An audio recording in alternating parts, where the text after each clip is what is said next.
Hi, everyone. Welcome to the Western Spirit. Today we have a very special guest. Dr. Joshua Rauh is the Armand Family Professor of Finance at Stanford Graduate School of Business and a senior fellow at the Hoover Institution. He formerly served at the White House, where he was principal chief economist on the Presidential Council of Economic Advisors for President Trump, I think, Josh. Yes, correct.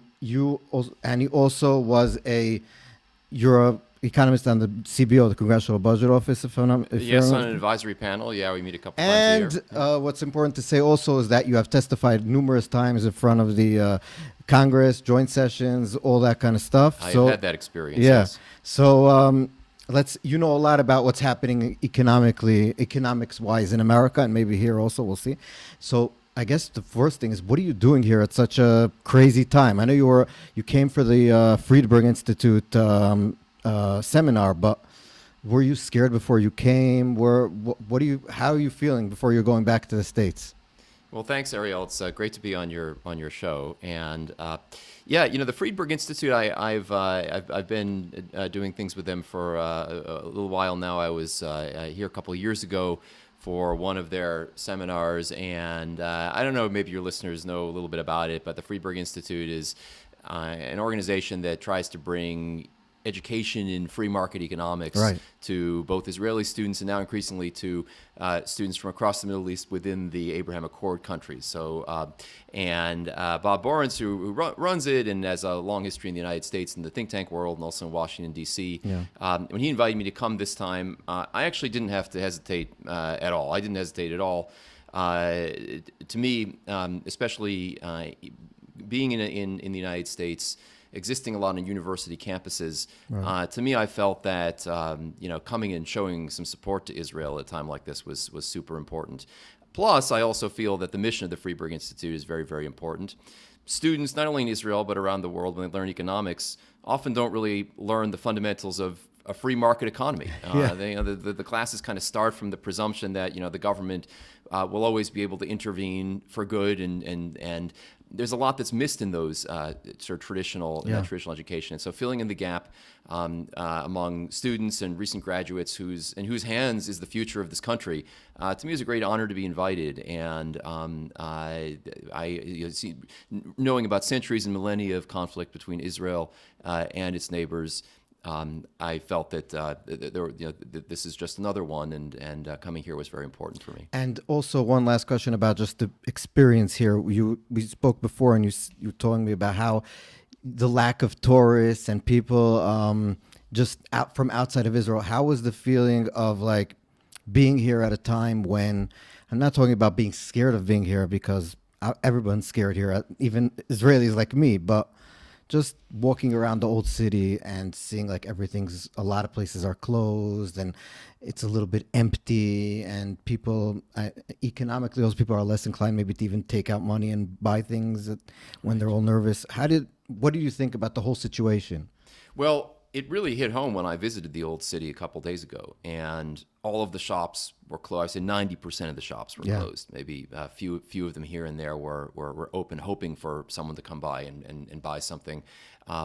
Walking through the old city, I mean, it was both a very inspiring and also very somber experience, because on the one hand, inspiring because one felt that one was going back in some ways to a previous era where things were quieter there, but knowing the reasons for it, and knowing that everyone else around us was knowing the reasons for it. Everyone else around me was knowing the reasons for it was a very somber experience. But going to the Western Wall and being there in an environment where there were so few tourists, I was probably I was kind of one of the only people there who was American on that day, or just a traveler.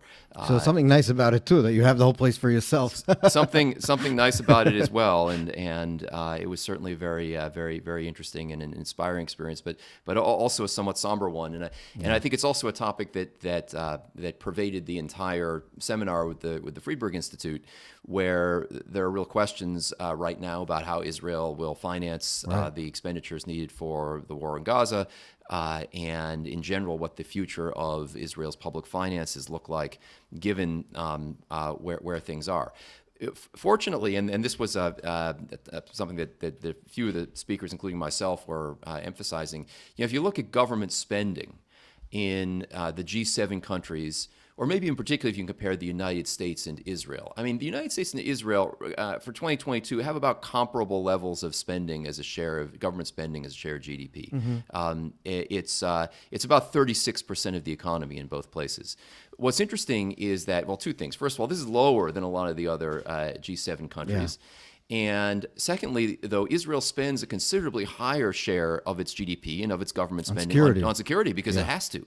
And so, plus, Israel is also able to deliver government services to people that I would say on average people are happier here with the services that the Israeli government provides to them than in the United States people are. I mean, I know everybody's complaining here. People complain, but when you think about what you get for your 36%, by the way, I personally think 36% is too high, whether it's for Israel or for the United States. But I will say it seems like you get more here than you do there. But also I would say, and it's off topic of what I wanted to ask you about it's interesting that the trajectory is different. So Israel started off as basically a semi-communist country, and the spending here was out of control. The government controlled all the institutions, economic institutions. The labor unions controlled the factories, were the owners of the factories. So we went through a very long period of privatization and lowering the debt and the spending and all that, and even lowering a lot of our tax rates over the years. And the trajectory in the States, which I was going to ask you about later on, is a little bit different. Yes, so it's the opposite. Exactly. The United States didn't have an income tax until 1913 at the federal level. And since then, it's been a kind of a steady history of first the New Deal programs in the 1930s, tax rates going up very high to finance that. Then in the 1960s, a further massive expansion of the welfare state in the United States. By Lyndon Johnson, right? By Lyndon Johnson, the Great Society. And then when we look at where things are today, the one big difference between Israel and the U.S. is the level of government debt, because the United States has been running much, much bigger budget deficits. And so as a result,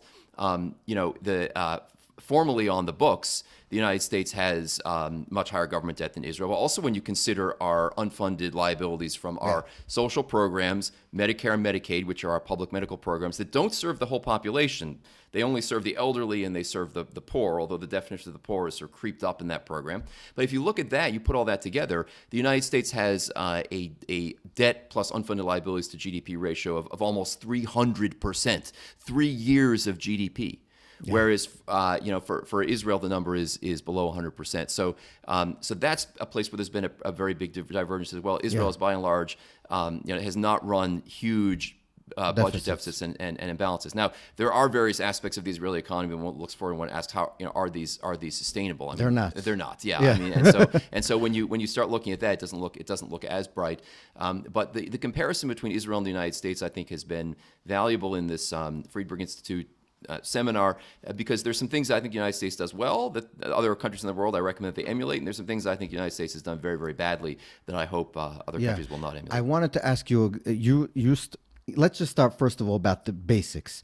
One of the things that you've talked about also now and in general is the importance of freedom first of all, for all human beings and in all aspects, but specifically in the economy. First of all, why is freedom so important? And I guess my second as a follow-up is, where are our freedoms being eroded? Where do you see that? We could talk about taxation, like you said, but in the basic terms of how we look at things as a society, where are we eroding our perception of freedom? Where are we looking? What do you think we're looking to the government for? It like it's our father and our mother, like the babysitter of where are we going from here? Well, it's a great question. I think the basic problem is that just we have come to accept the status quo of a really very, very tremendously high amount of government involvement in the economy as being normal and as being acceptable, without actually demanding to get something, get enough in return. And I think we're not getting enough in return. And so I think that is the fundamental problem. And you can look at it through the lens of many different government activities or government programs. I'll start out just by saying that the number that I cited before, the number for 2022, that Israel and the U.S. spent about 36% of their gross domestic product through government spending. When I teach classes on this stuff, I start out with a poll with my students before I tell them that number. I ask them the following question. I say, Imagine a set of 5 economies out there in the world, and one of them's got government share of the economy at 10%. Yeah. One of them's got government share of the economy at 25%. I have some other numbers in there: 33%, 50%, and then 75%. And I ask people, which of these would you still consider a free market economy? What would you still consider a free market economy? And most of the mass of the answers is at 1/3 or below. If you're above a third, if people's instinct, without knowing what the actual number is, people's instinct is, well, once you're getting to more than a third of government involvement in the economy, that's looking more like socialism. Plus, government involvement in the economy is not only indicated by government spending; it's also regulation and involvement in the economy in other ways. So that's one starting point. Then when you drill down, you start looking at specific programs. There are a lot of different ones that we can look at. There's both the programs themselves and there's how they're financed. I'll say that most of my research has been on the sort of some of it's been at the how they're financed part, probably most of it on the tax side, but also what government is doing with the money. And I think on the tax side, on how the government is bringing in these revenues, I think we've really lost the thread in terms of forgetting just how much discouraging of economic activity happens through our tax system and through our benefits system, where there are these phase outs for lower income people. That if you work more, you're going to lose benefits. And we can talk more about that and give examples. I'll give you an example here. Yeah. So I lost my eyesight 4 years ago from a sudden illness, and now I'm legally blind. And when I went to the hospital, they said, and it took them about 4 months to find out what exactly I had, because it's a rare disease. And then the doctor says, you have this and this, you're going to go blind. And after the shock, and obviously it was a crazy time, but she said, listen, there's a woman here, her job is to give you all the benefits, to go over what government benefits you could get. So I said, okay. So I go into her office, and she goes over my medical things and my financial stuff, and she says, listen, I think you should stop working. So I was 29 at the time. No, 30. And I said, what do you mean? I'm only 30 years old. I have a whole life in front of me. She said, listen, if you work and you make over a very minimal amount of money, a little bit over minimum wage, you'll lose your government subsidies for people who are, handicapped. So I said, but that doesn't make any sense. What am I going to do all day? I'm going to look at the walls. She said, look, my job is to get you the most money that you could get. And if that means that you don't have to work, then you shouldn't work. I said, you always hear these stories, but then when it happens to you, it's like, and then I talked to the equivalent of the Israeli Social Security, and I sent to the CEO, the guy who's in charge of it, a text message, because here everybody's talking to everyone. And so I said, what are you doing? Like, you're incentivizing people that could work. People could work even if they're handicapped in a wheelchair. They could work on a computer. They could do different things. You're incentivizing them to sit at home, not even for an economic standpoint. It's not healthy. He said, look, that's the policy. That's the government policy. So I sorry for interrupting you, but it's just I was amazed. Well, and you're highlighting two very important aspects of it. The first aspect of it is from the economic standpoint. Right. It's not good for the economy as a whole if people aren't working when there are productive things that they can be doing where they're working. But secondly, it's also not good for your health not to have gainful employment, meaningful employment, gainful employment. And so I think that's that really highlights. And we use an example in my lectures where this was highlighted by someone at the Illinois Policy Institute, which is one of these state-based think tanks in the United States. And they looked at somebody who was earning $12 an hour and working a full-time job, which amounts to about $22,000 a year in income. And the person is offered a promotion to a job that pays $18,000 a year, or $18 an hour, or $33,000 per year. And the question is, well, should they take the promotion? And from the first reaction everybody has, well, of course, you're going from $12 an hour to $18 an hour. Of course, you should take the promotion. But it turns out that the amount of benefits that they're going to lose is so large that it completely offsets this. And I think people are aware of this. People are aware of these government programs. They talk to friends. They have networks of people. They know what happens when you start working. And this is a major, major discouraging factor for for people And to work. also, it's not even a ideological thing in terms of socialism, capitalism. Even a person who's a Keynesian economist, or someone who's even a full-fledged socialist should be against these kind of stuff, because you want people to work even if you're a socialist. You want people to be productive even if you're a socialist. You want people to do something with their, at least you should want. And it's very weird that it's sort of like a mean capitalist position to tell people we shouldn't incentivize people sitting at home and looking at the wall. It's like I'll never understand it. Yes. Yes. Well, I think the importance of work being valued, people being compensated for work. I do think that is something that goes across the ideological spectrum. If you're going to work, it should be rewarding to you. I think probably there's maybe more of an appreciation for the incentives part on the free market side, but it does go everywhere. In some of my own research, my work tends to look more at the upper end of the income distribution and their responses to changes in taxation. And people sometimes ask, well, why do you focus on the upper end so much? And like, for example, I have one study where we're focusing on very high income people. So people in the United States who are earning more than $500,000 a year. That's more than the 1%. That is about where the 1% is.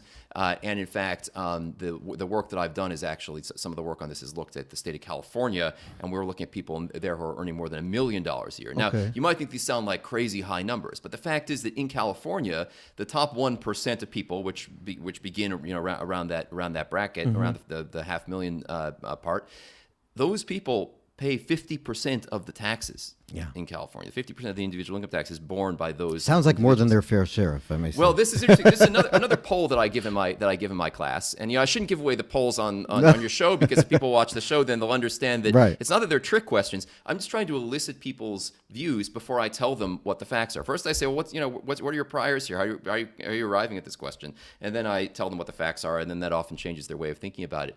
But for example, in the United States as a whole, the top 1% earn 22% of the adjusted gross income in the United States. And how much tax do they pay? Well, so that's the first question I ask to my students is, well, given that fact, how much tax do you think they should pay?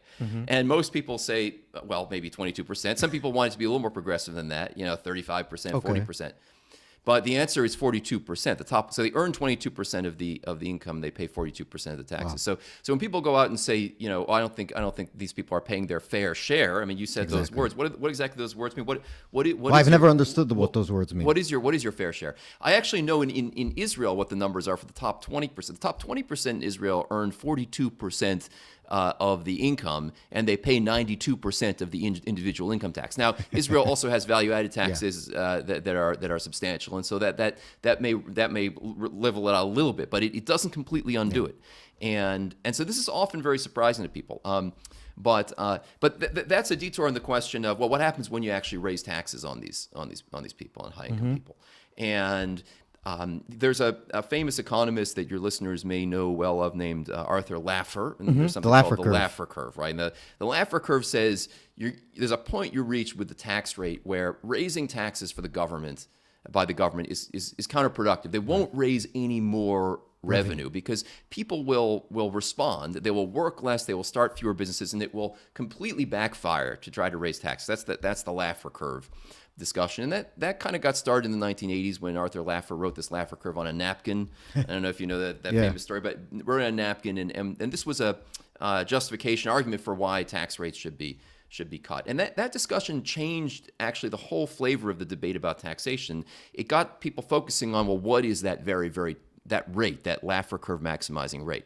And what's interesting is that the research then also by I think of Arthur Laffer as a real free, kind of pro-freedom economist, right. As I consider myself in a very similar vein. More mainstream economists actually, without wanting to cite Laffer so directly, they started playing this game as well. They started saying, well, we're also interested in figuring out what the revenue maximizing top marginal tax rate is. And they came out with calculations that said that the optimal top tax rate is somewhere between 75 and 82%. Wow. So they said, well, we're going to play this game as well. We're going to argue that that's the tax rate that's going to maximize taxable income. And so then we start having this debate, well, where is that number? And so in my research, I do a couple of things. So first of all, I look at what the evidence is about where that number might be based on increases that states, particularly California, make to the very, very top tax rate. So in California right now, the state income tax rate is 14.4%, and that is on top of the federal tax rate of 37%. So, 37 plus 14.4, we're over 50% Right. marginal tax rates on top earners. And these earners, you might say, well, these are some people say, well, these are kind of rich people. What do we care about them? Well, they're paying for half of the tax burden. So, And if they leave, you lose all the and money. if they leave, you lose all the money. Right. So we look at two things. We look at whether they leave, and then we also look at, for the people who stay, how is their behavior change? How does their business income evolve over time relative to control groups? And we discover a couple of things. First of all, there is a big spike in people leaving. Spikes happen around these tax changes. Right. But the bigger effect is actually the distortionary effect of these higher taxes on people's economic activity, how much taxable income they're reporting to the government. Now, is it tax avoidance? Is it they're working less? Is it that they're starting fewer businesses? Is it they're offshoring completely? We don't know that exactly, but what we do know is that this also shows up on their federal tax returns. So this is not just a state issue, it's also a national issue. When you raise people's tax rates very substantially, in this case, this tax rate that by now got us up to a 14.4% tax rate was about a 30% increase in their state level tax burden. You observe very, very big changes in people's So did you economic see activity.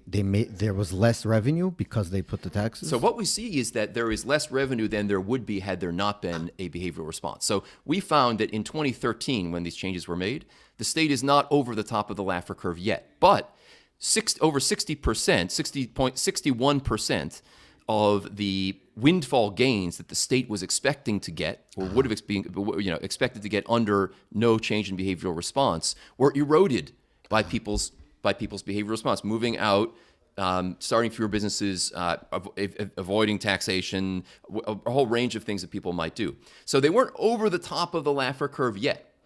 In California, But they were losing money that they were supposed to get. losing Let's a put it lot of that money way. that they were supposed to get, and Or that they projected to get. Maybe. well, exactly right. I mean, there was also a huge economic upswing at the same time in the entire country. in the entire world, actually, which masked some of this. So, Right. but when you actually look at people who are high-income people living in California versus our control group in these studies, which are high-income people who are not living in California but report a de minimis or a small amount of income in California. Therefore, we actually know what their taxable income is. Yeah. We see these parallel trends before and then big divergences after. But let me just ask you something else. In terms of, don't you, if let's say the government spending is a certain, let's just say the government takes $100. I'm just going to put, obviously it's just to try to explain something.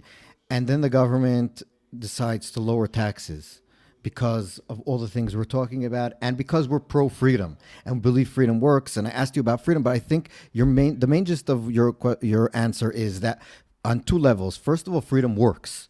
So the government would get more money if it lowers taxes under the Laffer curve at a certain, depending on the rate and everything. And second of all, the private sector is more robust. You have more businesses. You have more. Right. You have more room for mistakes. You have more room to grow, et cetera, et cetera.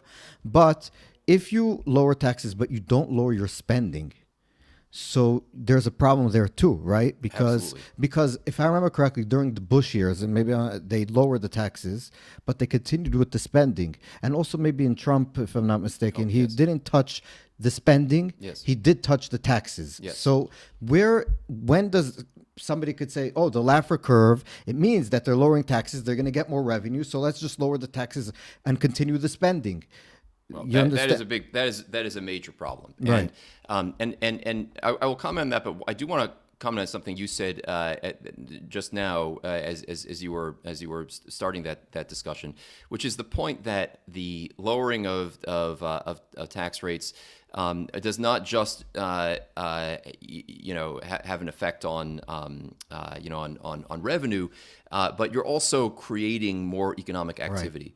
And I feel that point has sort of been lost in the discussions about the Laffer curve, because Laffer got started and said, well, okay, there's this revenue maximizing point, and we think it's very high, or I think it's very low. And others came in and said, well, we'll talk about the revenue maximizing point. We think it's very high. But what's lost is, what about prosperity?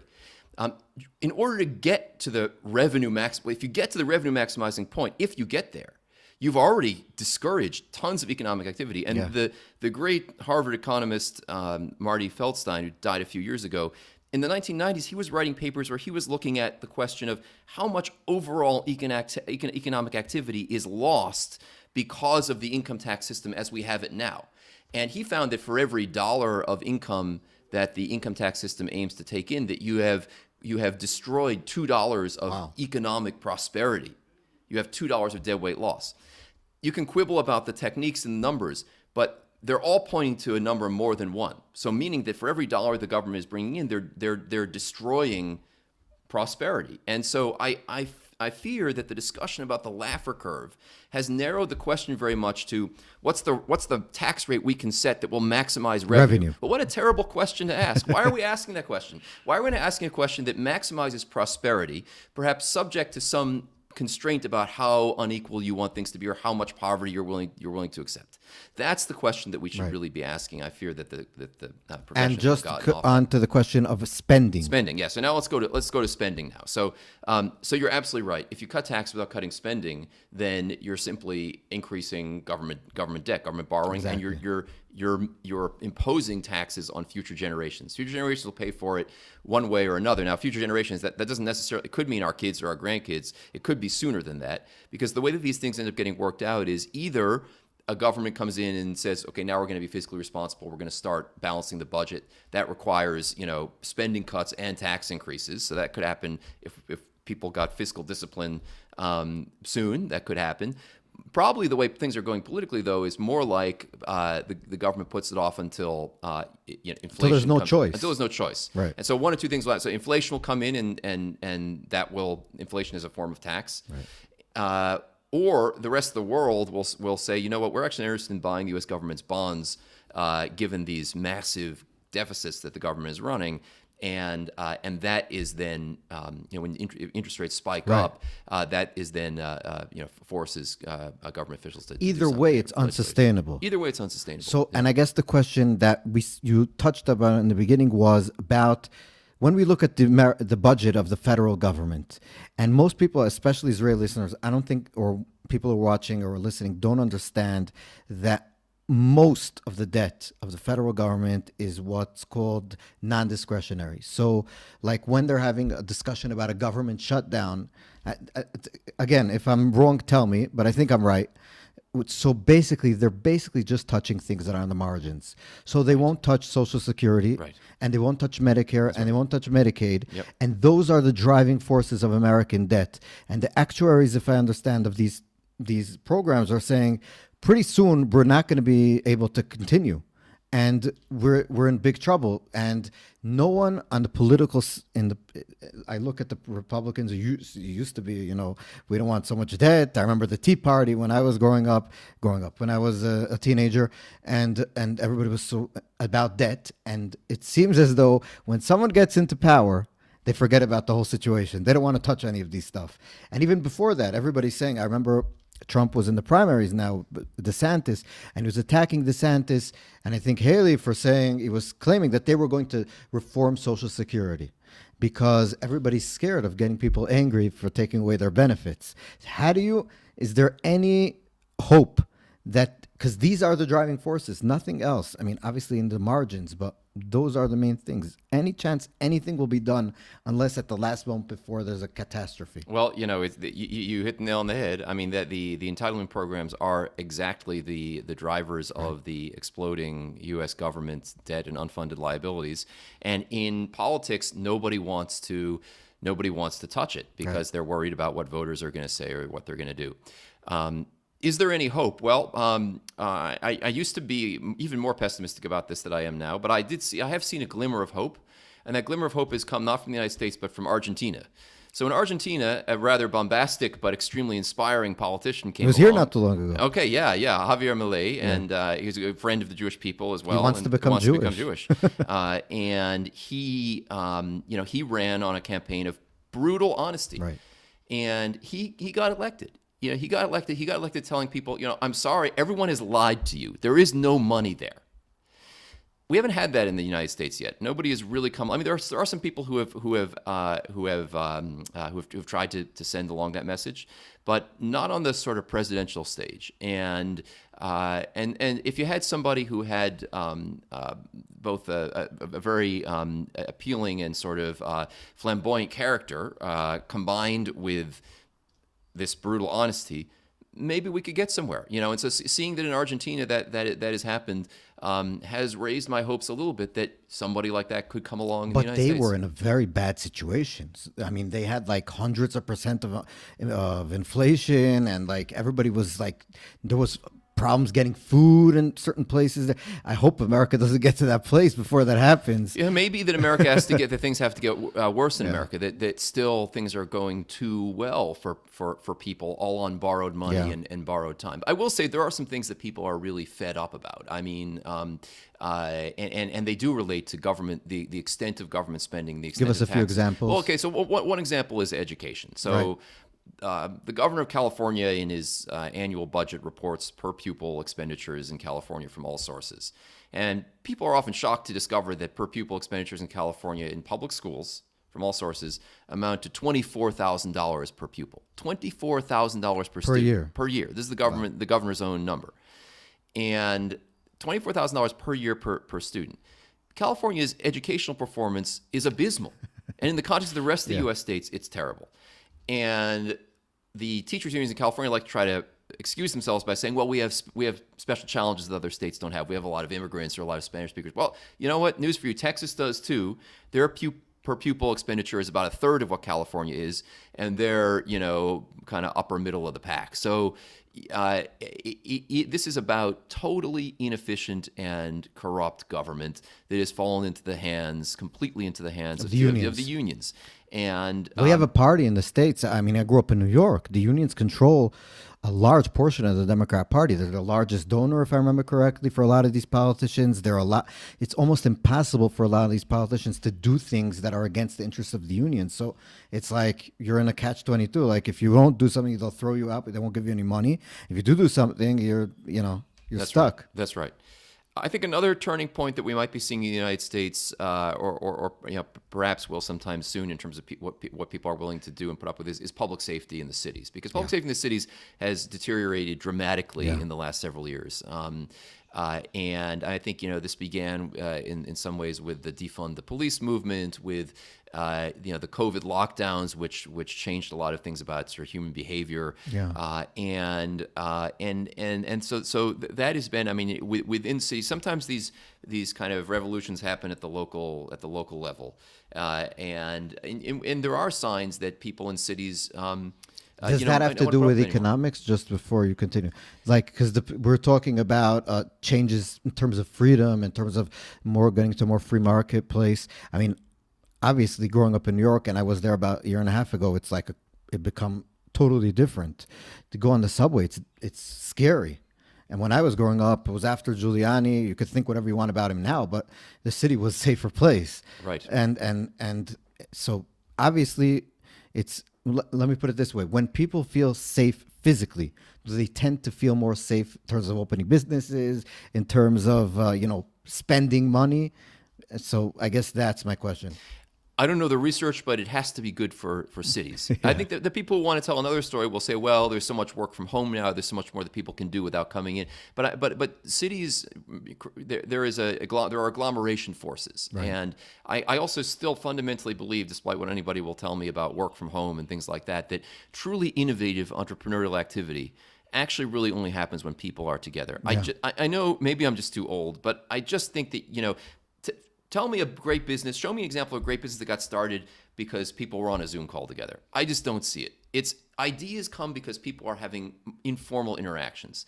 And yeah, I know young people can tell me any story. Oh, well, we can have informal interactions online or over chat rooms. I haven't You don't seen. buy it. I don't buy it yet.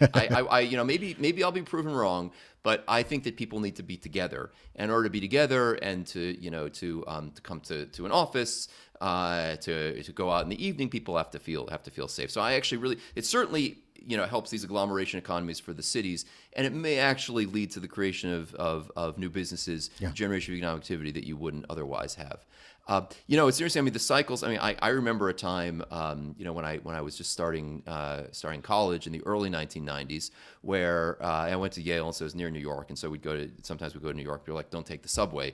Then seeing all of this change and seeing New York, become quite safest big beautified, city. safe, and now seeing a lot of that go very quickly in reverse has been quite sad. And we've also seen a lot of people leaving these places as well. San Francisco, another example. Especially during COVID, the departure rates from San Francisco, especially high income people, were just really high. Those people are not then here, in the city to help vote and try to make some changes. Yeah. So that work from home thing kind of made people more footloose. They left during COVID. And so there are fewer voices saying, "Hey, we need to fix this." Well, it's very interesting because what you're saying, they're leaving. Where are they leaving to? And I think that is the main issue. And it's like in Israel, we don't really talk about it because we're one country. There's no like states in Israel, but I think it's a good like sort of a lab in the United States to see where people are leaving and where they're going to, and what are the policies that attract people. And so I was watching yesterday. A lot of people are going to Florida. A lot of people are going to Tennessee. A lot of people are going to Texas. That's a lot of people. And where are they leaving from? To Nevada. They're going. They're leaving California. They're leaving New York City to go to Florida. They're leaving usually high taxed states. They're leaving usually places with a lot of regulation. So businesses are moving their places to other places. They're moving to places that are safer physically. So that obviously makes people want to grow their kids. They don't want their kids to be in an environment that's dangerous. So I think Exactly right. when we're looking at what we could learn in Israel, when we want to attract businesses coming from, hopefully the war will end soon and we'll be able to get back to normal. We want to attract people to the economy. We're paying a lot of money for this war. We need to know that people are attracted to places that have low taxes, low regulations, less spending, and a more freer sort of entrepreneurial spirit. And when you have the government coming into all these places, people are running away. That's right. And they're going to other places. That's right. So I think it's important to say, I wanted to ask you, that was just my, I think you probably agree. So I will just go to the next issue. When one of the things that I've been seeing, and I saw that you wrote about it a little bit, is the ESG thing. So we've been seeing, and maybe we could also take it to the DEI. I think it's the whole culture that we have in the last maybe decade, even less. It's like a new thing that fell on us in the last half a decade, I would say, especially since Corona, I think. Yes. And basically, you'll maybe explain better what ESG is, because I've never really understood what is the point of it. But what I do want to know is, do you think there's a backlash going on right now? Because I've been seeing states divesting from certain, funds that do ESG, and a lot of critiques by business people about it. So what is it, and why are people so angry about it? Well, that's a great topic. It's something I actually have testified in Congress about before, and something I often teach about and have done some writings on. And you go, and the history of this issue goes back to Milton Friedman. Mm-hmm. And in 1970, Milton Friedman wrote a famous article that had a title that was "The Purpose of a Corporation is to Maximize Profits." And I think that I've always suspected the title of that article actually was put on by an editor as opposed to he himself. Usually that's what happens. Yeah, I mean, just because every time I write an editorial, the newspaper changes the title. But because the article said something a little bit different, if you read the article carefully, which is, it says that the purpose of a business is to do what its owners, its shareholders, tell it to do. So it leaves open the idea that you could have charitable. He uses a very erudite word with Greek, ancient Greek origins, eleemosynary purpose. which means a charitable purpose. You could have a corporation as a charitable purpose, like a not-for-profit. Right. You could also have you could have a corporation that's established for profit, but its shareholders don't want it to do 100% of things to maximize profits or maximize cash flow. They could do other things. So the real point that article makes is the business is the shareholders are the boss. That's pretty much the main idea.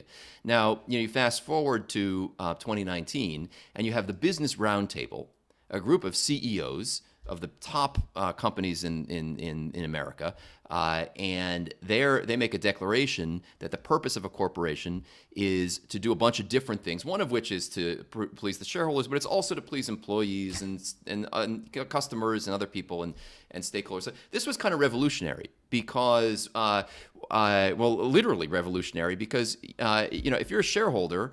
You serve on the board of a company, and the CEO tells you, you know what, we're actually not representing your interests anymore. We're representing the world.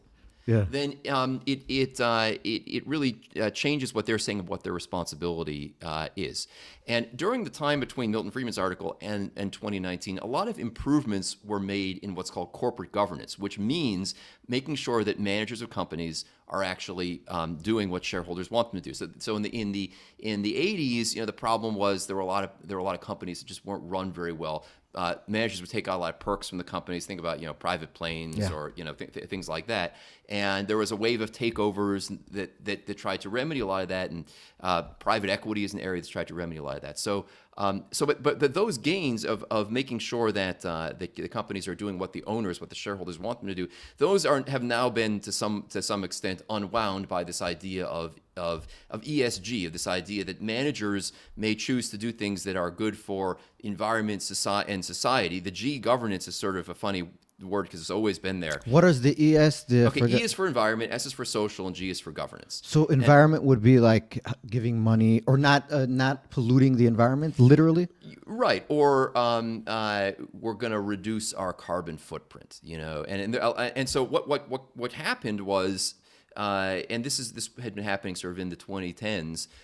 There are big investors who are interested in being those people who have those charitable ideas in their mind from Milton Friedman's article, where they're saying, we actually don't want to have maximization of shareholder value. But that's okay. That's their decision. That's their decision. Exactly. So and that's all right. So what arose was a sort of cottage industry of companies that were rating firms on their ESG properties. And the first thing about this cottage industry of ratings that I would know, and I'm working on some research about some, looking at this in great detail, is that the ratings are really inconsistent across different ratings firms. So if you ask ratings firms that rate bonds like S&P and Fitch and Moody's to rate the credit quality of a firm, the rating that the different rating agencies might give the company, it might vary by a little bit, but basically they're going to come to pretty much the same conclusion. You ask them to rate the ESG properties of a firm, oh my gosh, it's all over the place. and some really crazy things happen where they'll give companies that one of the things that they focus on a great deal is CO2 emissions, and so they'll give companies like energy companies a higher rating just because they're seeing some change in their behavior, or Exxon says we're starting to invest in renewable energy, so they'll give them a good grade for that, and they'll give a sneaker company a bad grade because they think that the sneakers not being manufactured in good conditions. It all is very, very arbitrary. One of the things that I saw, maybe you saw about Tesla. So it almost seems like it's politically motivated in the sense that Tesla is like the best company in terms of environment, and it was the first electronic car, emissions and stuff. And then suddenly, if I remember correctly, lately they've been going down on all these scores, even though it's the same car, the same Tesla. And I think a lot of it is because, at least a lot of the rumors of how people look at it is basically people don't like the owner of Tesla or the main shareholder, and so it's very easy to bring, because it's not objective. Yes, it becomes exactly. We go back into the realm of subjectivity. Exactly. And this is bad if you're interested in making sure that shareholders, the owners of companies, are actually getting what they want. Now, shareholders, people think, sometimes I say this, people say, well, who are shareholders? They would just be these rich people. Well, let's look at who actually owns shares in the United States of America. United States, 55% of households own stock. Right. Another 10% of households are in public sector pension plans. They are investing money to be able to pay pensions to these people, so they've got a bunch of exposure as well. There are also people in private pension plans. That's a smaller percentage, 5% or so. But the point is, the vast majority of Americans have some stock market exposure. And so the way that most people have exposure to the stock market is through what's called our 401ks. These are our retirement accounts. So the U.S. is primarily in the private sector moved away from for the pension you get from your job is moved away from the traditional pension check that you draw at retirement. We get that from our government, from Social Security. For our sort of occupational piece of it, we save money in tax deferred retirement accounts, and that money typically goes into the stock market. Right. And so what happens, when a big money manager that is managing money for my 401k decides that they want to pursue ESG investing, I'm just a little shareholder. I don't have the ability to call them up and say, hey, I want you to maximize shareholder value. And they say, well, we're going to invest more in companies that do a lot of ESG, or we're going to vote against people like Elon Musk because we don't like them. They don't get good scores in our, in our books. They might do great at maximizing shareholder value, but we don't like these ESG properties. Well, what about me? What about the little shareholder? What if all I really want, nobody asks me what I want. All I really want is actually to be able to have retirement, right? To get the best possible returns on my investment. And so I think, and this is what my testimony in Congress was about to the Joint Economic Committee, was that I think that we've lost the point of what government regulation in this area should be doing. Government regulation right now under the Biden administration's SEC is moving towards things like how can we get more harmonization in quantifying what's good for what good ESG is, or counting carbon emissions and things like that, standardizing disclosures about this stuff. Well, they can do that, but what the SEC really should be doing, and what its original purpose was to protect small investors. And before the 1980s, and this kind of wave of both takeovers and private equity, making sure investors making sure that companies were disciplined, managers could do whatever they wanted, and small shareholders really lost in that pre-1980s era. Then there was an age where takeovers, private equity, there was discipline imposed by market participants, and that benefited everybody, including small shareholders. Now we're going back. Now we're going back to this kind of arbitrary scheme. The managers of companies can do what they want under the guise of ESG. They get points from the big money managers who are investing money on our behalf, and nobody's asking the small investor what they want. Maybe some of the small investors do want ESG, and some surveys say a lot. No one's asking them. But right, that's right. Nobody's asking individually what you want, and so I think there are a lot of people who are being taken advantage of as a result, and that's what the ESG should refocus on. Which is to say that I think in another administration that might be more concerned about this issue, what they should really do is the SEC should set a rule. I'm not big on rules, but this is one that I think they should make, which is that if a money manager is going to deviate from shareholder value maximization, they need to get the consent from the individual investor to. Shouldn't we also, like, if there are young people, like you said, that have a priority for their money to go to ESG places, there should be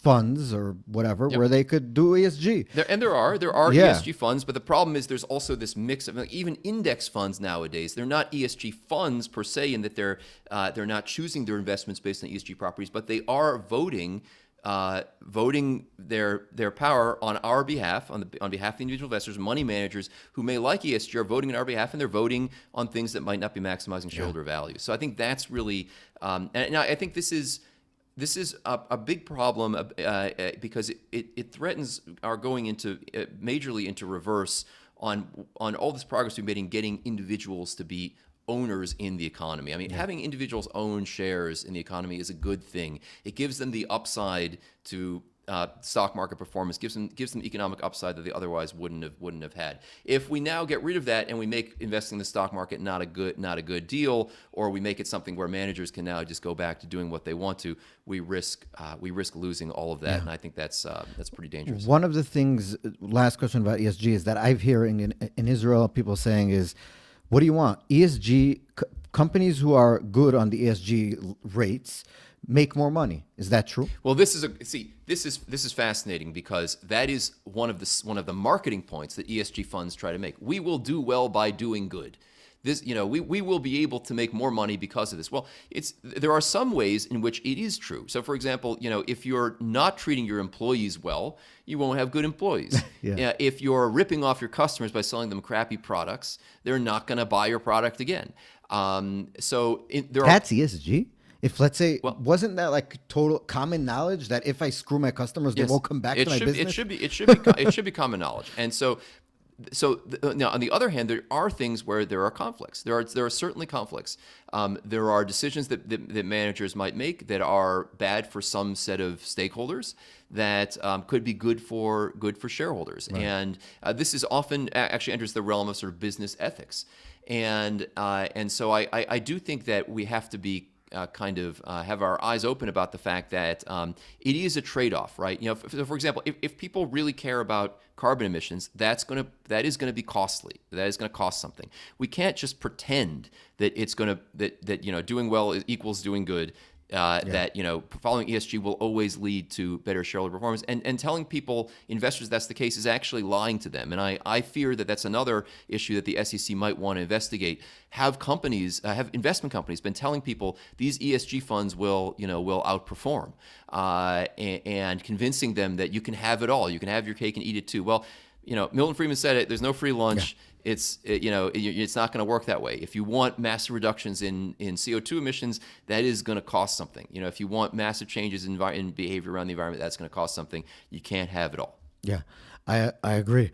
One of the things also that I want to talk to you about, and I was saying we've been hearing a lot about that. There's a number of countries that want to push a global corporate tax rate, and I've been saying in Israel that if that happens, we should lower our corporate tax rate under the global tax rate, and everybody will want to come here.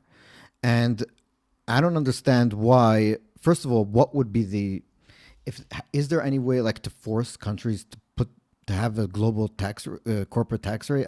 It seems like so anti-democratic. That's number one, because let's say I'm a country that wants Javier Milei to be my president. I assume he's not going along with that. He wants companies to come into Argentina now, and I hope whoever is going to be here and then after the war will want that too. And so what is how does this even become like a thing?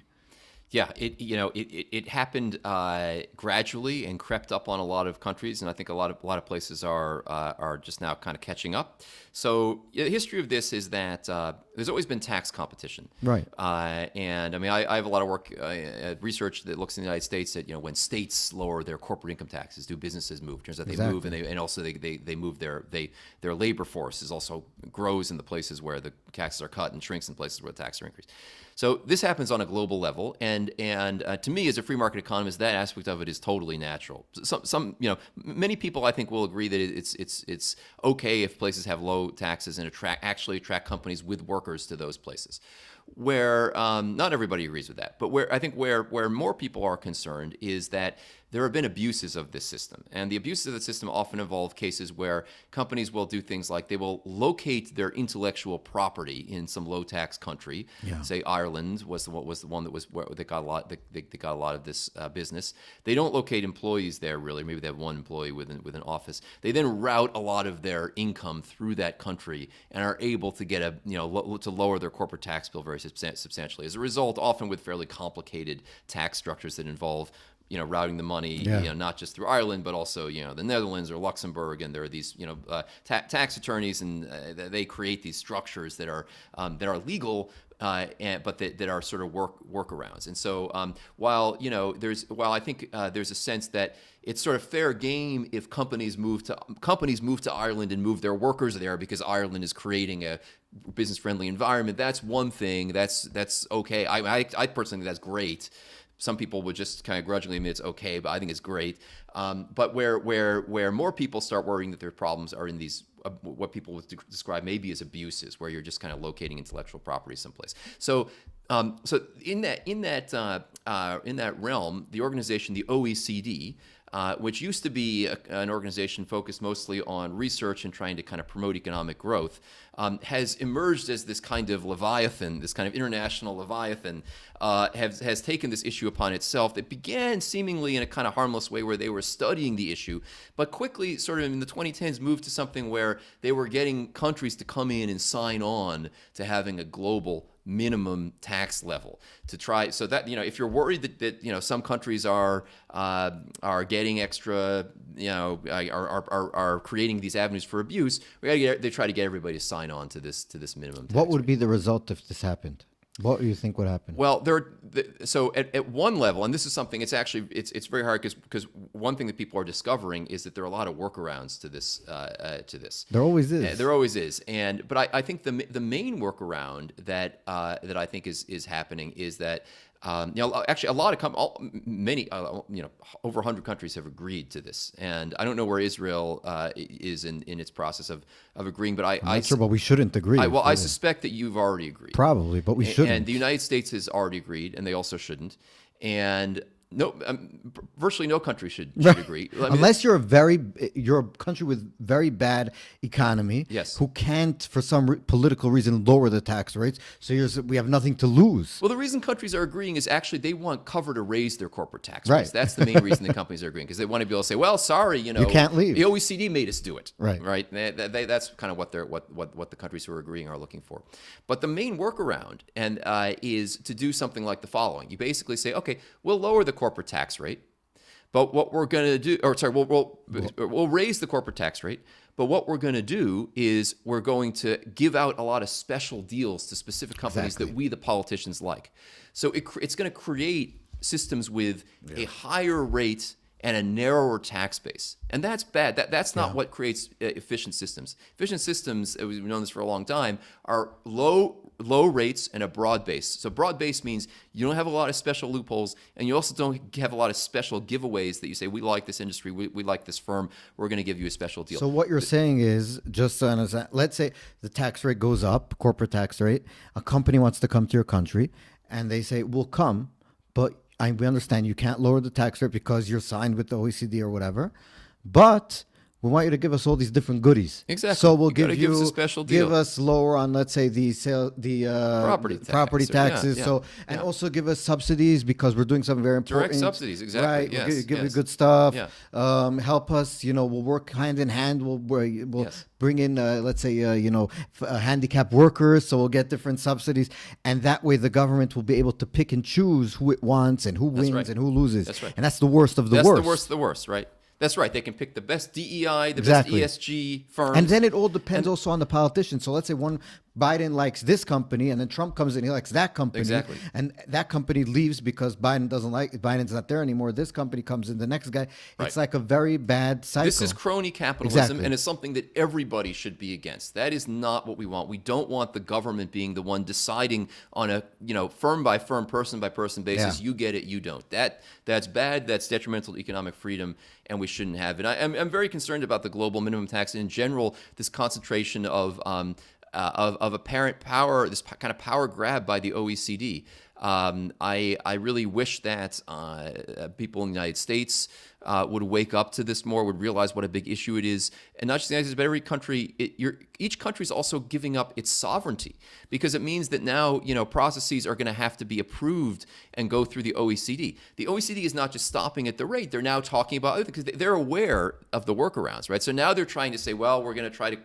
But there's always going to be a workaround, right? And there's always going to be a way to give companies special treatment. And so I think that it's ceding sovereignty to this completely unelected international organization, to me, has just been a really shocking development. I think it's because it's one of these issues, kind of like another issue I work on, state and local government compensation and pensions. It's one of these issues that its complexity is just a little bit beyond something where people think this, Right. I got to work through the kind of different layers of response to this in my mind to really figure it out. And it's just complex enough that has been a little bit beyond reach of folks.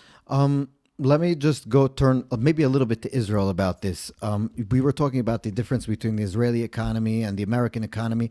And one of the things that you said was that I said, and you agree, that the trajectories are different. Meaning, we started off at a very centralized power, and we've been working on it. And on the other hand, America is like, it seems to be going in a different direction. Hopefully, they'll get a melee of their own. But we have in Israel a sec. Is there any parallel where a sector that is the most growing in terms of demographics that you know of? I'm just the least, is the most growing demographically, but the least educated and works the least. Could that, what is that something that you see any parallel in the West in the last 100 years that you could think of? No, Because I know that's what where you're we referring are. to. I know exactly what you're referring to, and I cannot. The answer is no. That might be something to ask a historian. Yeah. I see the demographics there as being a major problem, Yeah. and I understand. This is my learning about this is through my time in Israel, Yeah. my discussions with Israeli academics. But that you have a couple of issues. One is related to whether they should all serve in the army. That's besides the point. I'm not. You're talking about economically. Yeah. I think on the economic side, it's you can't really have large segments of society who are just who just kind of get a free pass for doing work. I appreciate the arguments and the cultural heritage. I mean, I was at the Western Wall on Tuesday, and I was practically ushered into a yeshiva nearby there to see all of the amazing things that were going on there. And I have to admit, it was incredibly inspiring. I mean, these young men from Yeah. around the world who come there, they're 18, they're 19, they're 20 years old. There's some younger guys there. They were all in there. They were all debating Torah and discussing. I mean, I appreciate the cultural heritage very much, but economically speaking, you can't have large portions of the economy who are dependent on others. Well, one of the lecturers at the Friedberg Institute, Omer Moav, showed Yeah. some charts of by decile. So he grouped first he grouped Israeli society into three groups. He had Arabs, he had Haredi Jews, and he had everyone else. And then within each of these he had deciles. So 10 buckets within each of them, and he ordered them by how much they were either on net giving or receiving. It's a from famous the chart government. Okay, that it's a he's been famous all chart. over. So basically, what he Yeah. showed was that the top percent, even in the Haredi, top percentage of earners, Yes. they still get more from the government They're than still they getting give. more from the government than they're giving, whereas for the rest of society, that's sort of in the middle or at the 60th percentile. And one of the things that I wanted to say was, and I'm not trying to, I think it's amazing to me, and I keep on saying this all the time, that religious Zionists and secular Jews in Israel are not more free market, because even if you believed in social democratic values like Norway, like the Nordic states, it's not sustainable here. Meaning, let's say you believed in free healthcare for children. There was a whole thing, if I remember, I was going to give an example, and here you think about it, that when one time there was the Minister of Health was a ultra-Orthodox politician, and he made a decision to make free dental care for children until the age of 12. And I remember that the entire press was so impressed by this. Everybody was going so happy. And then I said, let's look at who are these children from 0 to 12 now. How many children does an ultra-Orthodox Haredi family have, and how much does a secular family have? And the answer is that the ultra-Orthodox family will benefit much more from this, and the secular family will benefit, but they'll also pay more for the ultra-Orthodox kids. Right. Because first of all, the ultra-Orthodox kids don't pay really income tax at all. They pay when they buy things of value added, but in terms of the income tax, it's not even a question. And so I think that the incentive should be that Israelis who are not ultra-Orthodox, and even ultra-Orthodox who work, and it's not monolithic, should understand that it pays for them to be for a free market, for be less government spending on social programs, to be more of a, to understand the way incentives also work, and that most of the money that you're going to pay to the government is not going back to you. It's going back to other sectors that you might not agree with their way of life, that you might think need to give more. And I think that is the issue that we need to drive home, because in Israel, because ultra Orthodox communities are going to continue being the way they are. That is their ideology, like you explained. But I think we, as people who aren't there, should understand where things are going. And I think that, I don't know, do you agree with what Well, I'm yeah, saying? I mean, I think your example about the free dental care is a great one, because I think initially, I'm sure the secular families, the small families, they thought, Right. well, this is great. Now all of a sudden, my dental care is free. But free is There's somebody. no free. There's no free. It's going to get paid. It's getting paid for in one way or another. It's getting paid through the increase of some tax, or it's getting paid through the cutting of some other spending, or it's getting paid through debt. Exactly. Through the kids themselves who are getting the free dental care, having to pay for it Yeah. later, right? It's not going to feel very good if later they're told, well, you remember all that free dental care you got as a kid? Give the money. Here, give us the money. But the other point you're making is very important, is that what they might not realize is, yeah, you're getting your free dental care for your two kids, but you're paying for it for a family of 6 12, kids. right? Yeah, so, Your neighbor. Yeah, you're right. So I think it's a major challenge, and I just it's at the limits of my kind of full Right. knowledge about the Haredi communities and about Orthodox Judaism, ultra But I Orthodox was Judaism. just trying to Yeah. say, I think I understand you don't study the Israeli economy at that specific rate, but I think in general it is important. You came here, and I think we're talking about free markets. Yes. And I think that the answer to this social challenge is the free market. free That's market. what I'm trying to say and drive home. And I all the time talk about it, and I'm hopefully getting more converters.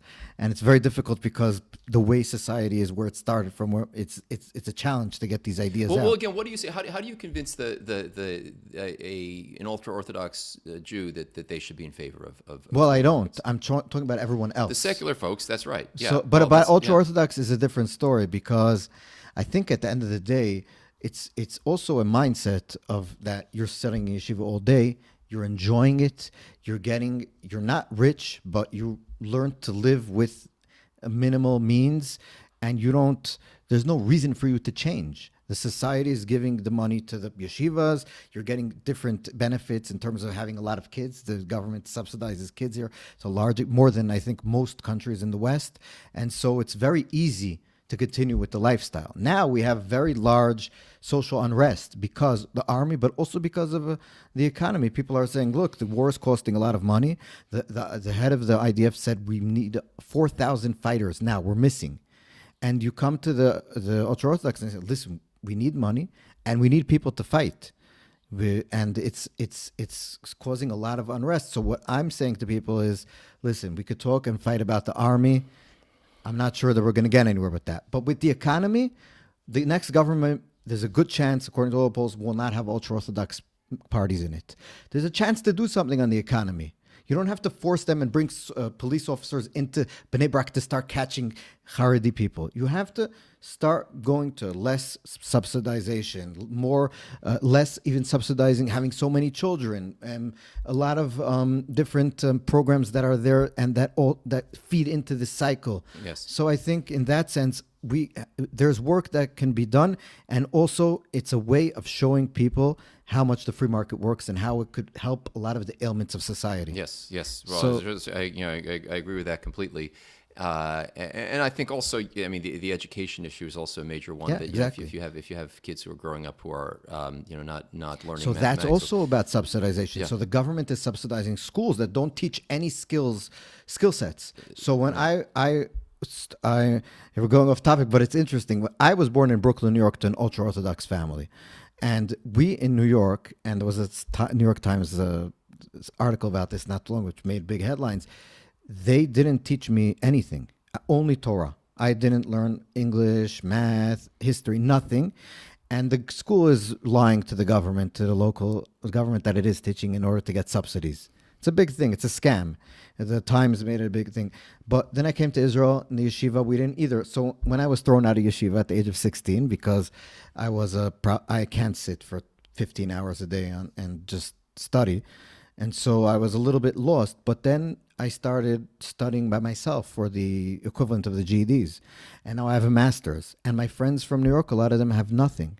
Yes. I mean, yes. but they have families, they have this, but they have no hope in terms of economically going up the ladder. And it's just sad in a way, Yes. because Well, people should be able to decide what they want, and you're Yes. giving them, them the tools. Well, I think you can think of it from the perspective of government subsidization of Exactly. what should the government be subsidizing, and it doesn't make a whole lot of sense for for the subsidization of education that's not going to have marketable Exactly. skills. I mean, I certainly appreciate that piece of it. I mean, I'm sure that there are many counter arguments to. Well, the to that. counter argument is basically that the Torah.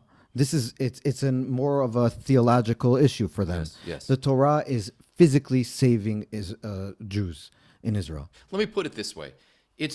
While I don't think the government should be subsidizing things that don't create marketable skills, it's better, and I feel it better in my heart that the government is subsidizing these schools than the schools that we have in the United States in the inner cities, where these places are true. also places where the per pupil expenditures are in the tens of thousands of dollars.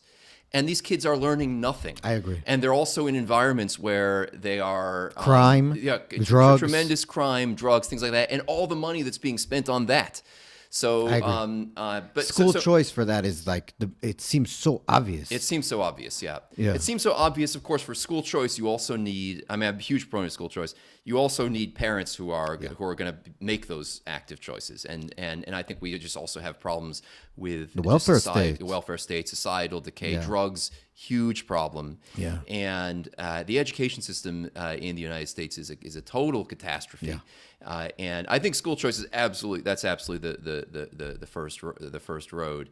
But a lot of this stuff does begin at home. I mean, some of the most successful charter schools are things like the Success Harlem, Academy. you had the- Success Academy is probably where Eva Moskowitz's thing, Yeah. in Harlem, which is actually a set of schools in New York City that are charter schools, but they require parental involvement. They require a parent to come pick up the kid at school every day. The kid can't walk home from school by themselves, and the parent has to sign off on a lot of stuff. And so they have incredible outcomes. But in some ways, there's a selection for the parents who have the desire, the wherewithal, the physical health to be able to do that. So, but I absolutely believe that's the place to start. You got to start with school choice. I think we can't necessarily think it's just going to be a panacea, because there are going to be a lot of people who are just left. But at least if you have competition among schools and resources could follow the enrollments, you're going to have, you say you got two schools, there's no school choice, then you introduce school choice, and all the even if half or some percentage of the families from the underperforming school start sending their kids to the better performing school, if you have a formula in place where the better performing school then gets more resources, the less one doesn't, you're going to ultimately lead to something where you're And directing also, resources just places. to piggyback on what you just said about the single parent or even without parents homes, especially in the Black community in America, has skyrocketed over the past 50 years. And I know that there's a lot of research and correlation between that and the explosion of the welfare state. Yes. I know that that's not your issue that you study specifically, but it is something that has to be taken into account, the way the welfare state has basically done enormous damage to the inner cities of America. So that's besides, and I think so both of those things, school choice and maybe reforms to the welfare state in terms of incentivizing fathers to stay in the home. Yeah. It's something that I think is something that we need to talk about. Finally, you were at the in the beginning, Trump presidency at his economic council. So I guess I'll ask, first of all, how is it working in the White House? It seems like an interesting thing to do. And second of all, what kind of an economic president is Donald Trump? And we spoke about that he did not cut spending, but he did cut taxes and do tax reform and all that kind of stuff. And he did cut regulations. What kind of a president, economically wise, was he? And was he listening to a lot of your recommendations? Was there to talk about things that you recommended? Well, in terms of what it was like working there were, at the Council of Economic Advisors, there were a number of very, very high quality economists. And I think that's something that that people may not realize, or that I want to emphasize. I mean, the folks that were there, not all of these people were there at the same time that I was there. People who worked in the CEA include Kevin Hassett, who was chair of the CEA around the time of the Tax Cut and Jobs Act. Casey Mulligan, a famous University of Chicago economist, Tom Phillipson, who was chair of the chair of the CEA when I was there, and is another famous University of Chicago economist who specializes in health economics, and many others who were really terrific and brilliant people. So I think there is a mischaracterization on the left in America that somehow in the Trump White House there weren't experts, there weren't people who were smart or knew something about economics, and I just dismiss that entirely. It has nothing to do with my own experience there, and I think in terms of what types of recommendations got brought in. I mean, I think there is a history of the Trump CEA. Particularly around the time of that tax reform, where that there was actual, real, direct impact on tax policy in really good ways. I mean, when you get a bill like the Tax Cut and Jobs Act, has all these things in there. It's hard to attribute this came from this person, this came from that person, but it has the fingerprints of CEA people all over. To be clear, this preceded my time there. Right. So, the fingerprints of people like Kevin Hassett.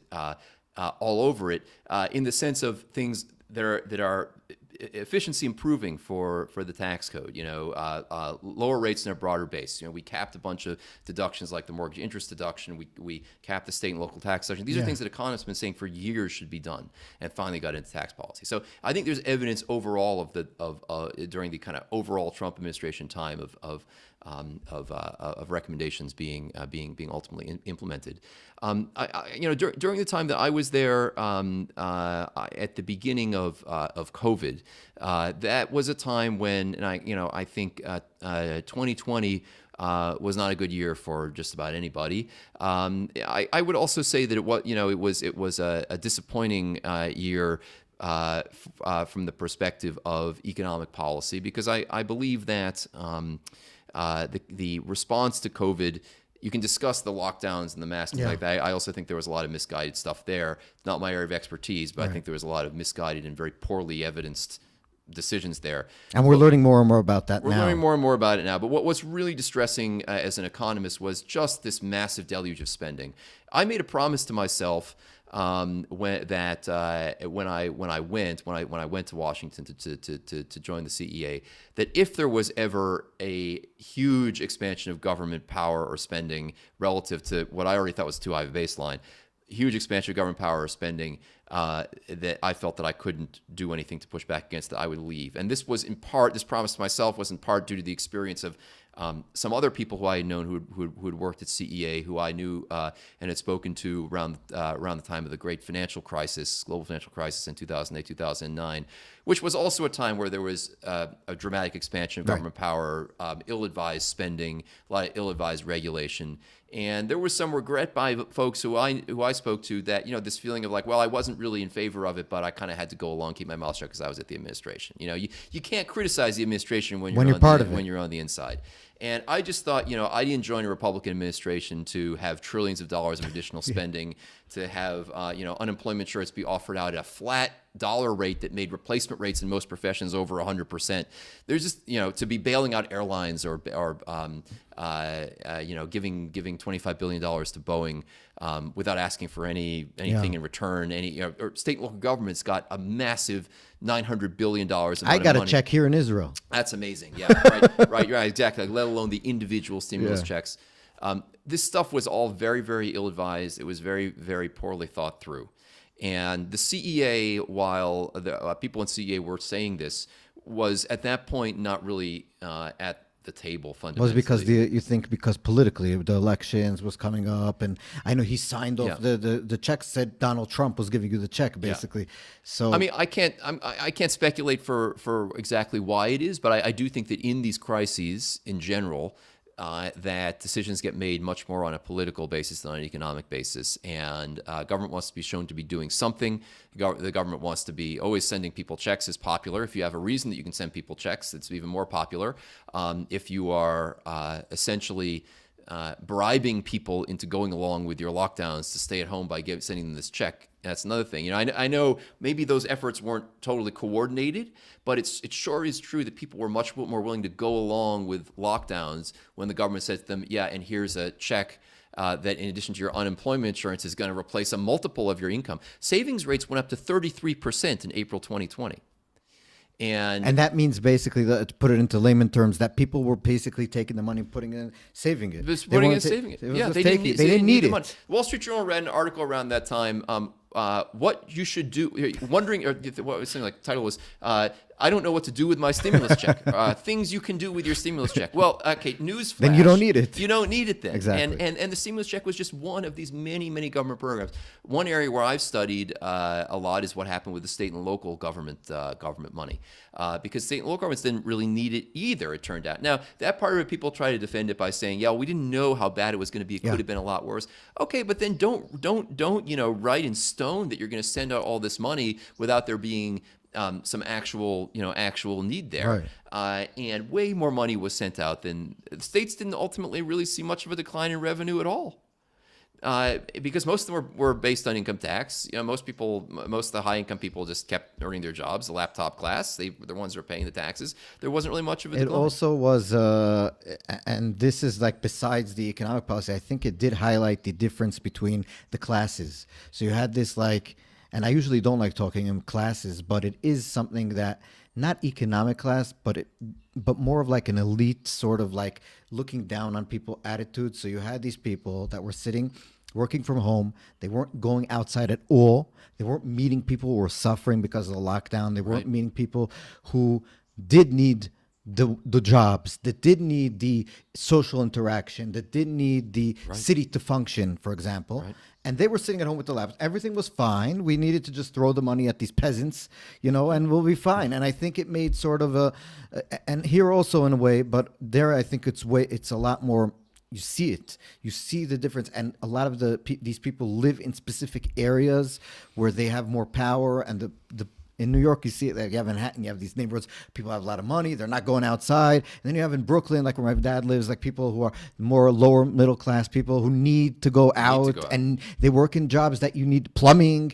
You need painters. You need these people cannot stay at home. It's not that type of a job. And so you saw this like disconnect between the people who are making the decisions and the people who are suffering the consequences. And I think that basically in all that you said now is encapsulated that. Yes. The money that was sent out to a lot of people who didn't need it and wasn't means tested to a lot of these states and local governments.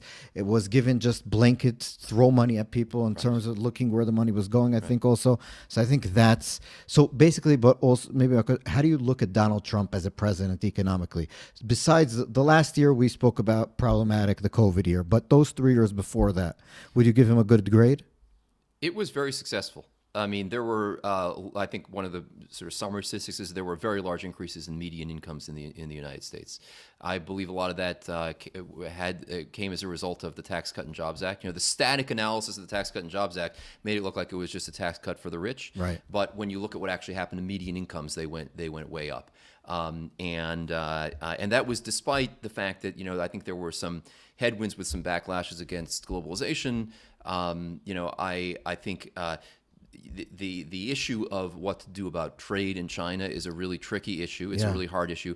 I am at heart very much a free trader. And there's a certain amount of you can forgive. Actually, I have a colleague at the Hoover Institution. I won't say who it is in case he doesn't want me repeating this conversation. Okay. But I once said, shouldn't we be kind of concerned that China steals intellectual property, and that a lot of that comes through the channels of trade with them, and he actually said, you know what, let them steal it. We'll end up with being able to buy cheaper goods here as a result of it. So I mean, that's a very extreme free trade position, right? So I'm not sure I'm that far free trade. I'm very, very pro free trade, but where you have faced some limits is do we want our supply chain to be so dependent on everything going We through saw that in China? COVID, where there was Yeah. suddenly a shortage of masks, Right. or a shortage of certain equipments of medical, and so people Right. started saying we need to make everything here, and Trump was saying it, and Right.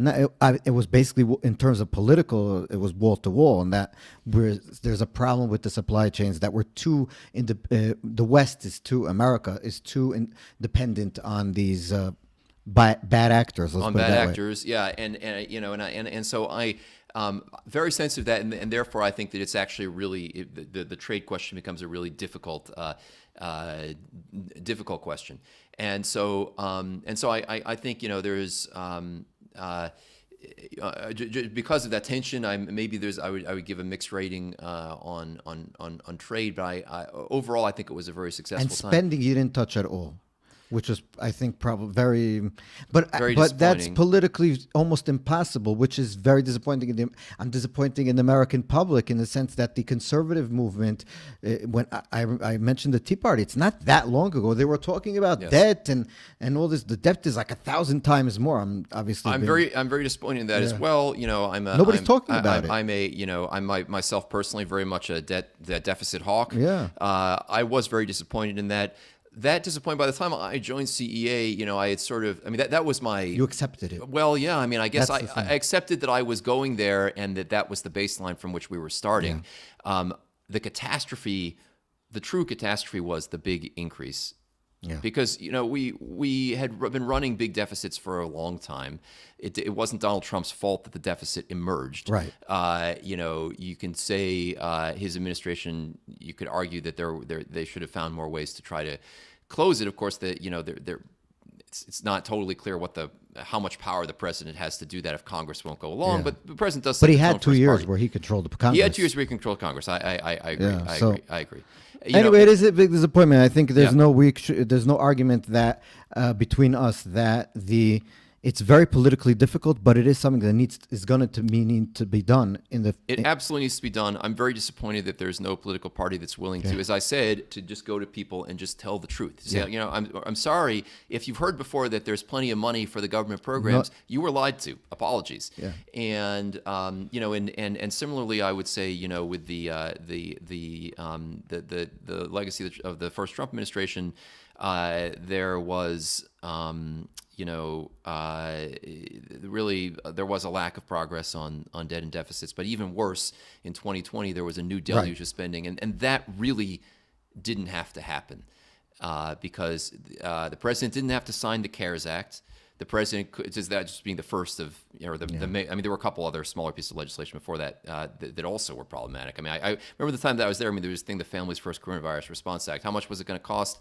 Well, we didn't know because there's this sick leave provision in there, and there was increase in the money to states for Medicaid. Well, maybe 192 billion. I mean, 192 billion. I mean, that's not chump change. Chump change. Yeah, I guess it It's is chump nothing. change. The story is that Marty Feldstein, who I referred to before, who passed away a few years, one of my favorite tax economists, and the guy who was really trying to steer the conversation in the direction of how much prosperity do we lose from our current tax system. He resigned from the Council of Economic Advisors over a deficit proposal that was about $100 billion.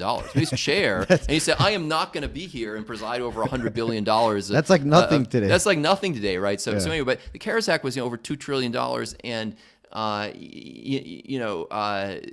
president didn't have to agree with all that, and there were plenty of people in the administration who might have been able to. Two more provide some- questions yeah. before we finish, because I know you have to catch your flight. So I guess maybe three more. Just want a follow up on that one.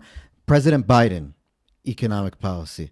I mean, it seems to me, first of all, that he keeps on saying we created so many jobs. We created so many jobs. It seems a little bit disingenuous because a lot of these jobs are going to come back anyway, because those are jobs that went away because of the corona. So once you open things back, they would automatically come back. They're not created new jobs. Yes. And so that's the first thing. And the second thing is that it seems like we had the whole thing with inflation, which went up very bad. They kept on saying it's a little thing. It'll go back. It's nothing. What are they? It's in transit. They said that Transitory. Transitory. Team transitory. Yeah, it's Are you nothing. on team transitory? Exactly. Yeah, and yeah, then now she Yellen said, "Oh, I'm sorry, I said that." She Yes. said it in the Congress. So how can we? Do they have even a policy? Yeah, right. What is Bidenomics? Well, You know, now they're not using it anymore because they know it's not they popular. know. I think he's still using it. I think he's still using it. But anyway, in any case, you know, when the Biden administration came in, I mean, whatever ill-advised spending the Trump administration had done, and there was plenty, they then proceeded to put it on steroids. You know, and so then what was, you know, $2 or $3 trillion, you know, and ended up being 6 or 7 trillion of you know, just you know, largely unnecessary Is spending. this before you continue? Is this like unprecedented in the history of the world? The amount of money that the American government is pouring out there. Yes, I mean, I think probably you could, you know, as a percentage of GDP and deficits, you maybe like, you know, in the 1942, 43, 44, where the U.S. government was just, you know, ramping up spending But for that the war. stopped for a while because the war stopped. The war So, stopped, and then that stopped, yeah, and then that but debt was here paid there's down quickly. exactly. But here they're not saying this is like because of an emergency. Yeah. This is just his budgets that he's putting out there. Right. Well, they were still saying there's still an emergency. Yeah. You know, they like emergencies. Yeah. You know, emergencies. Government loves that. Government loves emergencies, and use them to expand government power. I think another feature of the Biden administration that has been very regrettable is this return towards industrial policy, which is something that we were discussing before under another term, but this idea of kind of cherry picking companies that are going to get special breaks. And a lot of these, well, companies or state, these not only cherry picking companies, but also in some cases state or local governments that are going to get money for infrastructure spending, things like that. I think infrastructure spending is an important thing, but the way that these bills are written, the IIJA, the Inflation Reduction Act. Inflation reduction Yeah, is one of that's the very funniest things. ironic because there's no way Probably it's made gonna- it maybe made inflation go up. It certainly made inflation go up. I think, you know, one very regrettable feature of these is just the sort of you know, the industrial policy, which, you know, we're going to shift money towards these favored industries, alternative energy, EVs. And you know, and then the Democrat, I guess Joe Manchin agreed to the IRA because we also got it for fossil fuels, so great. So you know, can't we just eliminate it for all of these things? Eliminate the government subsidies for all this stuff. Yeah. You know, and so I in my mind I associate Bidenomics with big government spending, really big spending bills where it's hard to even figure out what's in them because there's so much, there's so many of these complex programs that are basically designed to just funnel money to favored industries, and I think that's really really unfortunate. Yeah. And I think the economic record of the Biden administration is very bad. And we've had an even further explosion of deficits and of debt. There's been no concern about that at all by the Biden administration. Contrary. In the contrary, yeah. I mean, for them, They have it's a no- feature. yeah. Apparently.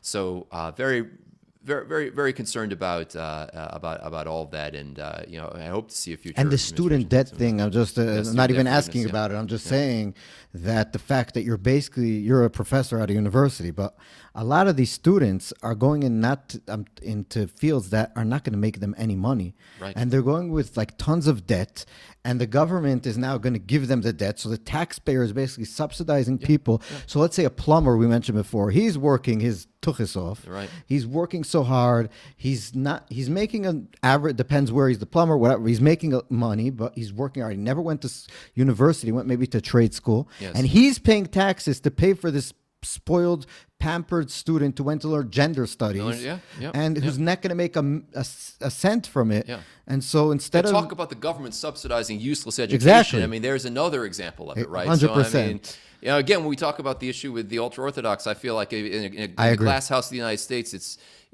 hard to throw Exactly. stones, and at least that subsidy is going towards some Yeah. people who have values that I think Exactly. are important, religious values that I believe are important. But it's very disturbing that depressing. the incidence of that also on, you know, a lot of those people also, it's not that they didn't come from working class backgrounds.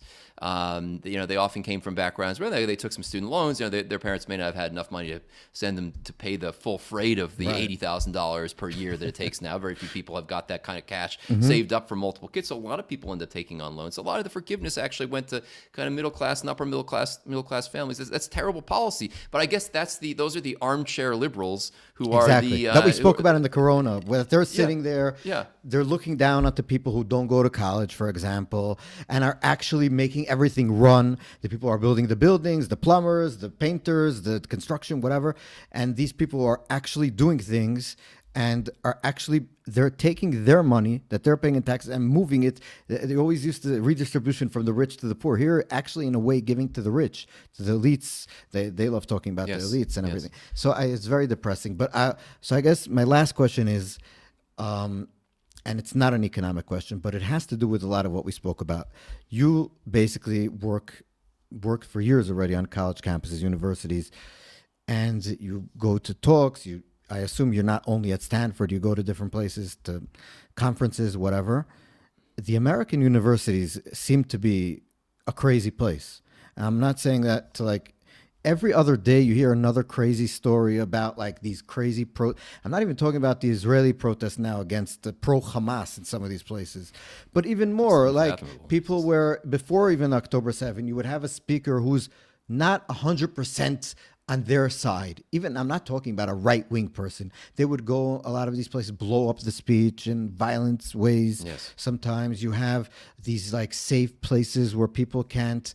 It's a feature. It's not even like the student. Oh, these poor students. It's a feature. We give you safe places because you're too, I don't know, too weak to handle. It's very, very. What is happening? It's like it's scary because this is the next generation who will be the politicians, who will be making the decisions. I don't know if you saw this at. I forgot which college this is. A famous. It just happened. A group of students for justice in Palestine went and protested outside the president of the school. I forgot which. I know Vanderbilt. I know the case very well. It is Vanderbilt. Yeah, Vanderbilt and University, they were yes. sitting outside, first of all, for like 26 hours. And everybody was making fun of it because one of the girls called the police, 911, and said her friend needed to change her tampon. And it was a whole big story. Yes. I encourage everyone to look it up because it's very funny. But I think it does show something in terms of the immaturity of the next generation of a lot of these kids. It's true. Now, the president, the chancellor of Yeah, Vanderbilt, he stood strong. handled that extremely well. Exactly. We need to give him a credit. We need to give him credit, and but the story definitely shined a bright light Exactly. on just the insanity of some of these groups of students. And I do think university campuses have become something of an insane place that have been. It's hijacked by a minority. A lot of people just don't really know what to do and they just kind of go along. But there is a core group of the ringleaders that drive a lot of this, and they are extremely radical. They have a very, very it's a left-wing form of radicalism, an extreme form of socialism, which I think has contributed not only today but also through history to anti-Semitism. I mean and pogroms. I mean the fact is it's always been a sort of coalition of bad elements on the extreme right and bad elements on the extreme left, where the ones in the extreme right may hate Jews for some religious reason. Ones in the extreme left just say, well, this seems like a pretty good excuse to expropriate people and take their stuff. Exactly. And I see that coming together. I see the left wing folks on the college campuses really doing that these days, and they can be kind of they can be a crazy place to be. And I am worried. I think that we have to look for a few things that university leadership should really be thinking about doing. Number one is what Chancellor Diermeyer did at Vanderbilt and what he wrote about in the Wall Street Journal as well. He had an article. Not to give in, right? Which is don't give in. Also enforce your rules. You've got your own rules. His rules say, anyone is entitled to their opinion. You're entitled to speak in public forums. You're not allowed to disrupt the business of the university. You're not allowed to take over buildings. You're not allowed to disrupt classes. It's unbelievable, by the way, that he says this, because in Harvard and other places, you have like classes where students suddenly come into the class, there's videos of it, and they just start screaming at everyone and just disrupting everything that the university is supposed to no learning, no freedom of thought, because if you have a different thought, they say you're like a genocide racist or something. So I think that the first step is just saying we have rules and law, we have rules on the books, and we're going to follow those rules on the books. You can't disrupt classes, you can't disrupt events, you can't scream in people's faces and harass people. you scream threats at people. You Yeah. that's It's not not consistent. free speech on It's not. campus. It's a private campus. Yeah, You yeah. shouldn't be able to, it's not like Right. you're saying standing on the street and protesting whatever you want. The campus has to have some rules in terms of Yes. like how you could act just like any other business. I mean, look, I have a pretty broad interpretation of free speech, but it doesn't include actual threats to people. Exactly. And it doesn't include, I mean, there's a certain amount of, there's a certain, harassment. I mean, maybe in some cases protected under the First Amendment, but I mean, it's just, in there are settings in which we need to draw the line. Especially in the middle of a class, you're trying to teach and someone's screaming at you, just not even sometimes students of the class. Yes. They just come Yes. in and start screaming at if I'll just give an example, not even college. Brooklyn, New York, a public school. It's an amazing story. One of the teachers was seen on TV or something or maybe she put it up on Facebook, she went to a pro-Israel rally. She comes back to school. She gets mobbed by the entire student body, basically. She hides in her class. They have to bring special police to SWAT teams to take her out of a New York City public school. And she has not, if I'm not mistaken, she had to move to a different school. And so you have these, and it's amazing because, and on college campuses happen all the time. You have these bullies. And they're usually, like you said, minority of the students, but they control the narrative because everyone's scared of them. That's right. They're a minority of the students. Everyone's scared of them. Most people just make the calculation, well, it's better for me just to keep my head down and go along with the people who seem to be most vocal and demanding of my allegiance to their cause, and I'll just kind of get through this and move on to the next thing. But as we know, I mean, that is actually being complicit, and what we need is more people who are willing to speak out, who are also willing to educate themselves a little bit about things. And there's so much misinformation about Israel, about Jews, and it's challenging. I understand the temptation to want to just keep your head down. I don't go into my classes and say, I'll tell you what's on my mind today. All this anti-Semitism and anti-Israel sentiment, which I think is unfounded. I don't do that. So I have to, I can't hold other people to a higher standard than I hold myself. It's hard. One of the things, I interviewed Professor Neil Ferguson. He's from the I think he's from the college. Yeah. So one of the things he said was that the way you know if a professor, if an academic teacher is teaching the right way. Yeah, if you don't know what their political views. You could know, but that he doesn't talk about it in his class. Right. So he'll. Outside of his class, you want to talk to him, you want to discuss, Yeah. fine, we'll have coffee, whatever. Exactly. Inside class, you're talking about the subject that you're teaching. Exactly. And he said the problem with what's happening on campuses is that a lot of that is now moving into the classroom. And so even from all sides, the problem is that, and I think to end this discussion we could go on for hours, but you need to go, we need to end, but one of the things that was interesting to me is that the Harvard Crimson has a poll every year, I think, where they ask professors at the humanities faculties. So I think economics and socials, all the social sciences, what their political affiliation is. So they said that 1% said of the faculty they were somewhat conservative. 0% said they were very conservative. If I'm not mistaken, about 40% said they were very liberal, and the rest said they were moderate. And so what I think that the first thing we didn't really talk about, but DEI, we want DEI in the ideological department. So if anyway teachers are teaching their ideology and their opinions in class, then there need to be more other opinions. You cannot have on the one side saying teachers need to teach their opinions in class, which seems to be a lot of the opinion now, and then only give one opinion or only give. Right. It's unbelievable to me that also in terms of the professors themselves, they go to the office, everybody thinks the same thing. And I know you at the Hoover, everybody's thinking different things. You mentioned it here. You were talking about tariffs and all that kind of. Yeah. You're making discussions. You're trying to figure out the truth. You're changing your mind sometimes. And I think it's so important just in general to have a diverse opinion, not just diverse how people look, sexual orientation, all that kind of stuff. We could talk about that. Yes. But the most important diversity is opinions. That's right. Well, that's right. Exactly right. I mean, the fact that the composition of views at universities is so divergent from that of the society of Yeah. America at large is really a red flag. And I think there are a few places that we need to start. Number one is there just have to be many more events on campus where you have people. Basically debating. Public events on campus where Exactly. people are debating in a friendly way, or at least a tolerant way. At least no one's throwing them out and kicking Right, stuff. and where any students who come in and try to disrupt that will be disciplined, and so by doing that, we're going to model respectful debate, and we're also going to get other views out there. So I think that's one place to start. Secondly, as you say, in terms of classrooms, I think it behooves actually the leadership of universities. I think one place where leaders of universities may have failed is in just setting the standard of what they expect from the faculty at the university.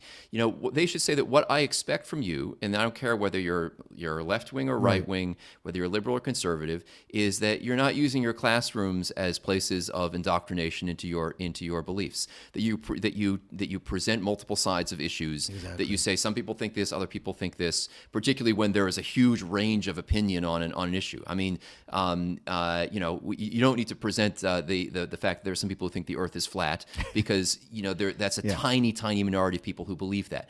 But if you have really large segments of the population believing things that are different, you got to at least acknowledge that in your class. And I think it's a failure of professors not to do that. And professors can do whatever they want. They got tenure. The administration can't order them around, but they can set the standard. They can sort of just set a tone. This is what we have faculty meetings. This is what I'm hoping to see from you, and hopefully people would go along with that. And of course, that does mean finding ways to try to diversify the faculty in terms of its. I have to say, by the ideological way, perspective. that you work at the Hoover Institute. That I've interviewed numerous people from the Hoover Institute and talked to them, and also for the newspaper that I write in and edit at. And the diverse people, it's a very nice thing that you have going there. It's just because you don't agree with this person doesn't agree with that person, and through that you're able to have a discussion you come out of it thinking differently. I was going over the names of the researchers at Hoover, and I can find a lot of people that agree 100% with everything on and so it's very different than a lot of other places of higher education in America, which seem to have developed a lot of these faculties into like think tanks, political think tanks. Right. So Right. like you have the Cato Institute, which I like, but they say up front, we're more of a libertarian leaning think tank, or the Heritage is conservative, and others are to their left wing think tanks.